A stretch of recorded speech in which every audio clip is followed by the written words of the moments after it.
बहुत समय पहले की बात है। सुंदरगंज नामक एक सुंदर सा गांव हुआ करता था। उस गांव में एक लकड़हारा रहता था जिसका नाम राजू था। राजू बहुत ही ईमानदार और मेहनती था। वो हमेशा अपने काम से खुश रहता था। उसके पास ज्यादा पैसे नहीं थे, लेकिन वो अपनी जिंदगी से संतुष्ट था। राजू के परिवार में उसकी पत्नी और उसके 2 बच्चे थे। सेठ हरिलाल के यहाँ वो लकड़ी काटने का काम करता था और लकड़ी काटने के बदले में सेठ हरिलाल राजू को पैसे देता था, जिससे रामू और उसके परिवार का जीवन यापन होता था। सुमन, मैं काम पर जा रहा हूँ। आज तो बहुत देर हो गई। और हाँ, तुम ना बच्चों को स्कूल छोड़ देना। जी, स्कूल तो मैं छोड़ आऊंगी, लेकिन मोनू और छोटू पिछले 2 दिनों से कह रहे हैं कि उनके स्कूल की टीचर स्कूल की फीस मांग रही है। हाँ, तो जाकर दे आओ ना स्कूल की फीस। अजी, कहाँ से दूं? आप जो पगार लाते हैं उसमें मुश्किल से तो घर चल पाता है। अब उतनी सी तनख्वाह में मैं बच्चों की फीस का इंतजाम कैसे करूं? मैं एक बात आपको साफ साफ कह देती हूँ, आप सेठ हरिलाल जी से पगार बढ़ाने की बात कहिए। दिन पर दिन खर्च बढ़ता जा रहा है। बाजार में अगर सब्जी लेने निकलो तो सब्जियों के दाम आसमान छू रहे हैं, और बच्चों की पढ़ाई का खर्चा, घर का खर्चा, अब इतनी कम तनख्वाह में कैसे गुजारा होगा? आप ही बताइए। अच्छा ठीक है, आज मैं सेठ जी से थोड़ा पगार बढ़ाने की बात करता हूँ। इतना कहकर रामू काम पर चला जाता है। अरे भाई, आज तो पगार का दिन है। देखो, अब यह सेठ हरिलाल कोई ना कोई लोचा जरूर करेगा। हमेशा कोई ना कोई बहाना बनाकर पगार कम कर देता है। और अगली बार तो मेरी आधी पगार काट ली थी, यह कहकर कि मैंने गोपाल से जो 300 रुपए उधार लिए थे उसका ब्याज बढ़कर 1000 रुपए हो गए। इसीलिए तुम्हारी पगार 1000 काट रहा हूँ। हाँ भाई श्याम, तुम एकदम ठीक कह रहे हो। यह सेठ हरिलाल एक नंबर का चालाक और लालची इंसान है। एक तो 2 गुना काम लेता है और बदले में पैसे भी पूरे नहीं देता। हाँ भाई, अगली बार सेठ हरिलाल ने मेरे भी पगार काट लिए थे।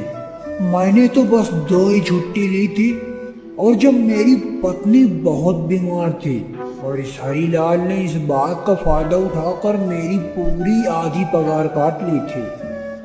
हे भगवान, बस सेठ जी मेरी इस बार पूरी पगार दे दें, क्योंकि मुझे तो बच्चों की स्कूल की फीस भी भरनी है। इसके बाद सभी लकड़हारे अपने काम पर लग जाते हैं। काम करने के बाद वो सभी सेठ हरिलाल के पास जाते हैं। सेठ जी, महीना पूरा हो गया है, हमें हमारी तनख्वाह दे दें। देखो भाई, अभी मेरे पास तुम्हें देने के लिए कोई पैसे नहीं है, और अभी माल भी नहीं बिका है। सारा माल तो गोदाम में ही पड़ा हुआ है। देखो, कल या परसों तक तुम सबको तुम्हारी तनख्वाह मिल जाएगी। पर सेठ जी, अभी हमारे पास बिल्कुल भी पैसे नहीं है। घर का भी सामान लाना है, बच्चों की फीस भी भरनी है। अरे, मैंने कहा तो सही, 1-2 दिन रुक जाओ, कल या परसों तक पैसे मिल जाएंगे। अभी मेरे पास पैसे नहीं हैं। सभी लकड़े निराश मन से अपने अपने घर जाते हैं।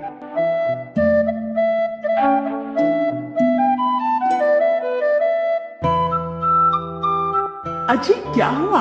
इस बार कितना पगार मिला है आपको? सुमन, अभी कोई पगार नहीं मिली। सेठ जी ने कहा है कि 1-2 दिन में पगार मिल जाएगी। पगार नहीं मिला? आपको तो पता है ना, बच्चों की फीस भरनी है। इनकी स्कूल टीचर ने आज साफ साफ चेतावनी दी है कि अगर कल फीस नहीं लाई तो बच्चों को घर पर ही बिठा लेना। अब बताओ, मैं क्या करूं? मैं क्या करूं सुमन, यह सेठ जी भी समय पर कभी भी पैसे नहीं देते हैं। अब तो बस हम इंतजार के सिवा और कुछ नहीं कर सकते। 1-2 दिन की ही तो बात है, देख लेते हैं। ऐसे ही 2 दिन गुजर जाते हैं।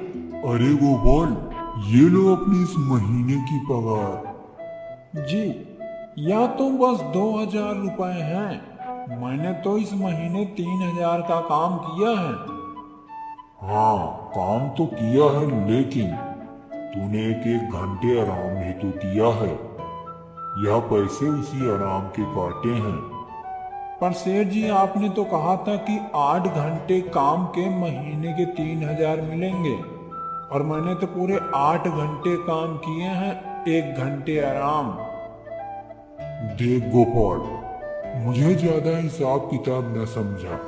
या 2000 रख अगर चाहिए तो, अगर नहीं चाहिए तो कहीं और काम ढूंढ ले। बेचारे गोपाल के पास उन पैसों को लेने के सिवाय और कोई रास्ता नहीं था। गोपाल चुपचाप वो पैसे रख लेता है। राजू, ये लो तुम्हारे 2000 रुपए। पर सेठ जी, 2000 क्यों? मेरे तो पूरे 3000 बनते हैं ना।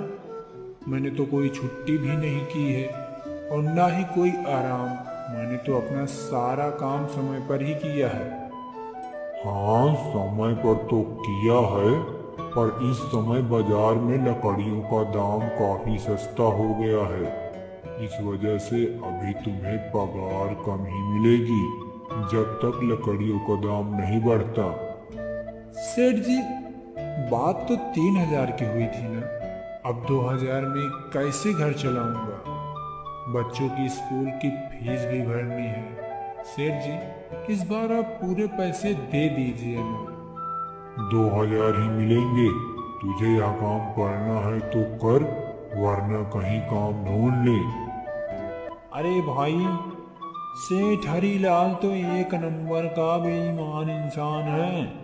सारे पैसे अपनी जेब में भर लेता है और बहाने बनाता है कि लकड़ियों के दाम सस्ते हो गए हैं। देख लेना, हम गरीबों की किसी न किसी दिन इसे हाय जरूर लगेगी। अरे नहीं गोपाल भाई, ऐसा नहीं कहते। वह हमारे अन्नदाता हैं। आखिर उन्हीं की वजह से तो हमारा घर चल रहा है। अरे काहे का अन्नदाता? काम के पूरे पैसे तो देता नहीं। पूरे महीने भी मेहनत करके क्या मिलता है? बस ये 2000, इसमें तो घर का खर्चा भी नहीं चलता। ऐसे में तो हम कभी भी तरक्की नहीं कर पाएंगे। और हम कर भी क्या सकते हैं गोपाल भाई?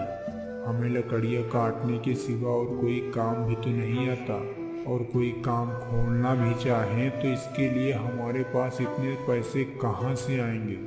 अब जो भी हो, हमारा तो बस यह सेठ हरीलाल ही सहारा है। कुछ देर बातें करने के बाद सारे अपने घर की ओर निकल पड़ते हैं।